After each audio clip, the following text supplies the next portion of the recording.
Hey, I have Karen here, and today we're going to talk about my favorite thought reframing. It's not my favorite. Karen, can you start by sharing what is thought reframing? Well, it's the thing I do with you every day. I'm just kidding. Here are you, though? Not kidding at all. Not kidding at all. So thought reframing is really a simple concept. It's when we have a thought that is not serving us, that we choose to have a different thought. Now, that's the real simple explanation. There are some steps that are involved with that, obviously. But really, the reason that this is so important is because performance is driven by behavior. Behavior is driven by our emotions, and our emotions are driven by thoughts. And so, we can obviously, and what we focus on here at Emerge is skill development. That's so important. But sometimes we can develop someone's skills and they're still not moving into action. And there can be a lot of different reasons for that. And one of those reasons might be that there's a thought that's really holding them back. Yeah. Do you think that sometimes the thoughts impact their ability to develop the skills? I do. Absolutely. I've seen that. I just had a coaching call with someone who said, I'm bad at time management. Yeah. And just that statement was making an assumption that you're good at something or not good at something, as opposed to it being a skill. And so if the thought is, I'm good at this or I'm not good at this, versus time management is a skill, I can learn it, then we can't even get to the skill development piece. Oh, yeah. We're just like, I'm not even going to try. Yeah. I'm not even going to do it. Yeah. And I think we've all had thoughts like that where we're just like, it's not even worth it because this is just something I'm never going to be good at. Not me. My thoughts are perfect. Right. What happens if you don't do thought? I mean, some of the thought reframing is catching yourself in a poor thought and then switching it. But what happens if you're not proactive in your thought reframing? Well, I think what happens, and what I always tell my leadership students, is that first of all, it is a skill to learn how to reframe thoughts. And so when we are conscious about what we allow into our mind, we then are able to choose differently. But that's not that's not a skill that everyone has. Right. I don't know why I can't have. That's not a skill everyone has. Right. And so,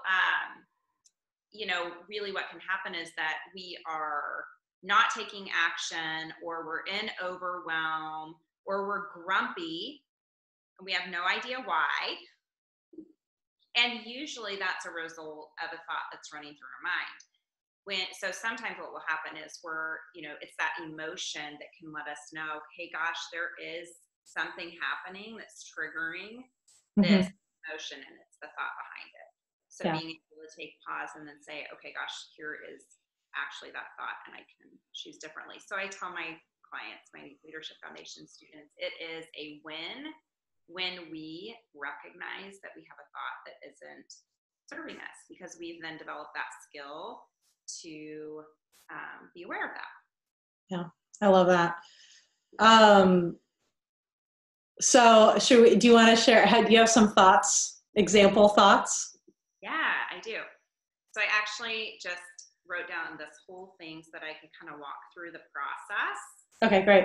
What the thought reframing is. So one of the things that came up, it's funny you mentioned time management, because one of the thoughts that recently came up in my Leadership Foundation is, I can't go as hard as I want in my business because of my state in life as a mom of 6 littles.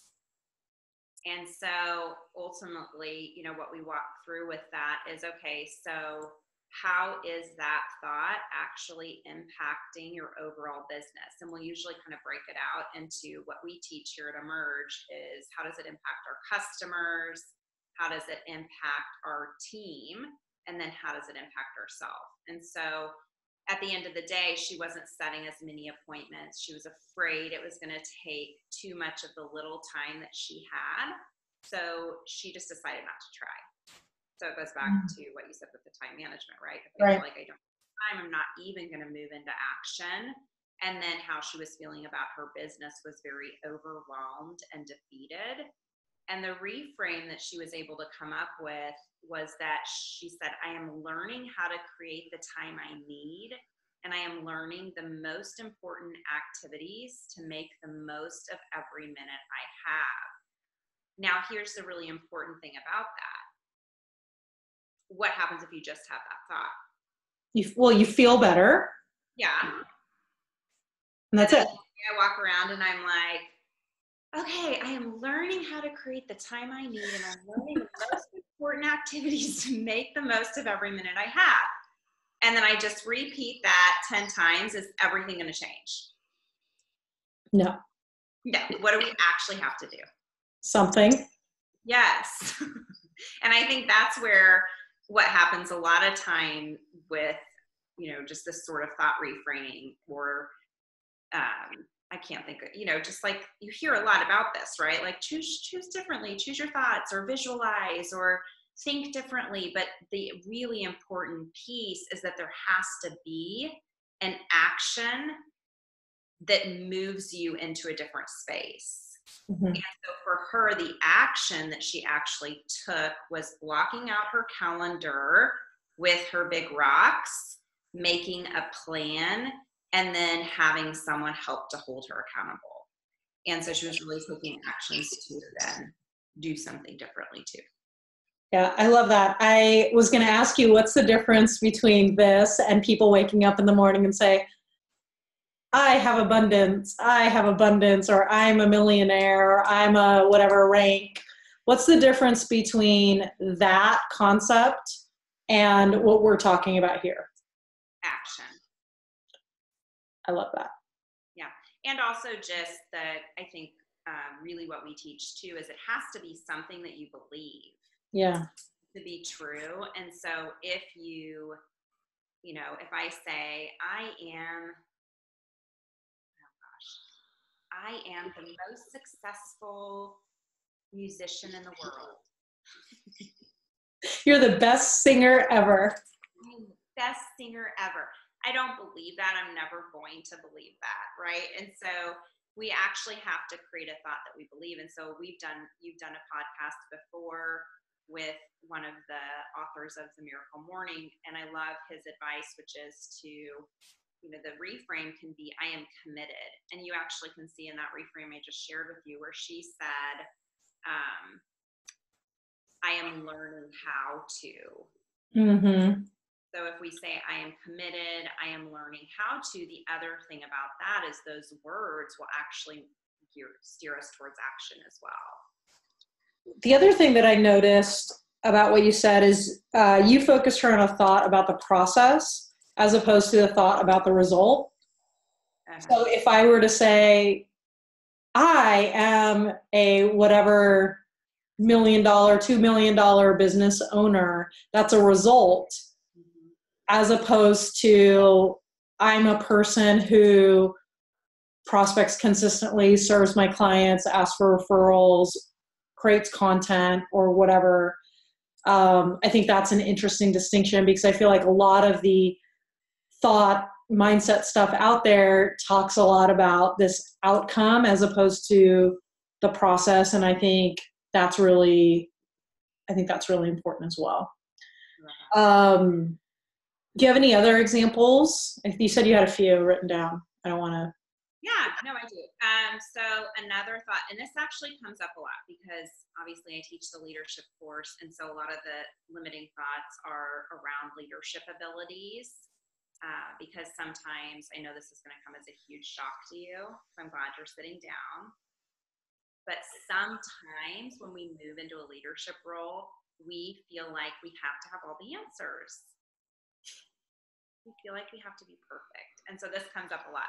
And so the limiting thought that this Leadership Foundation student had was that I'm doing something wrong as a leader because people don't follow through on what they say they're going to do. And so that comes up a lot. There's something wrong with me. Ouch. Because that's a pretty painful one. Yeah. Yeah. And so working through that, the result was she really felt less confident And so what's interesting about that is it was creating, she wasn't actually reaching out to customers as often as she could because of her thought about leadership. And she wasn't modeling success because that thought that she was having was impacting her sales abilities. So then she wasn't doing it. So then her team also was following suit. And then she really just wanted to avoid her business. And obviously, if we're in a network marketing business and we don't think we're a good leader, what happens? We just stop growing our business. Right. I mean, you never see this, right? No, not at all. So what was the new thought? Because I'm sure that people who are listening or watching this can identify with that thought. Yeah, so she said, I will show up authentic and vulnerable, expecting and believing people can and will do what they say. This will empower my team. And so the action that she took was showing up and sharing her belief in others, which is really, seeing now what she's done. She started to have team meetings. It's helping people move into action. And it's all just Yeah, awesome. I love that. Is there anything else that you want to share about thought reframing and leadership before we end here? I think that, I would just say once again that the most important thing is just taking a thought inventory, and we can't start to recognize the thoughts if we don't make a conscious effort to do so. So we have to start to train our brains to recognize those thoughts. So I challenge people just, take a thought inventory, write down, even just set your timer, write down things that are coming into your mind, or take, when you have an emotion that isn't helpful, take inventory of your thoughts. And once you do that, then you can. Yeah, because once you write them down, it's a lot easier to look at them and go, "Whoa, you're being crazy." Yeah. So let's shift that. Awesome. Anything else you want to share before we wrap up? No, that's it. Thank you. All right. Thanks. Awesome. Thank you.